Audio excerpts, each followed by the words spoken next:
दरूर जवळ मजुरांना घेऊन जाणारी ट्रॅव्हल्स पलटली। 20 जखमी, 9 मजूर झाले गंभीर जखमी। मध्यरात्री घडला अपघात। छत्तीसगड येथील 70 ते 80 मजूर ट्रॅव्हल्सचे हैदराबाद येथे जात होते। दरम्यान वाहन चालकाचे नियंत्रण सुटल्याने ट्रॅव्हल्स पलटली। यात 20 मजूर जखमी झाले। यापैकी 9 मजुरांची प्रकृती गंभीर असल्याने त्यांना जिल्हा सामान्य रुग्णालयात दाखल करण्यात आले।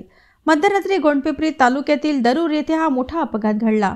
कविता मलगाम, माया चौधरी, चिरंजन हुसवा, देवेंद्र उईके, गंजूराम मडावी, संगीता टेकाम, बिदेश मरकाम, फागेलाल धुर्वे, नरेंद्र उमरे हे गंभीर जखमींची नावे असून ते छत्तीसगड येथील बालाघाट जिल्ह्यातील लांजी व परिसर लगतच्या गावातील रहिवासी आहेत।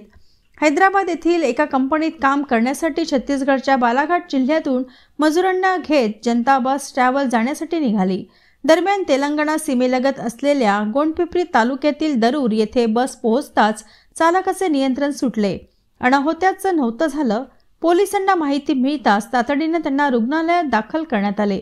अपघातात एकूण 20 जखमी असून त्यापैकी 9 प्रवासी मजूर गंभीर जखमी आहेत। त्यांच्यावर चंद्रपुरात उपचार सुरू आहेत। अपघात होताच मजुरात एकच खळबळ माजली। दरम्यान या अपघातात ट्रॅव्हल्सचा एक चालक गंभीर असून दुसरा चालक मात्र घटनास्थळावरून पसार झाल्याची माहिती आहे।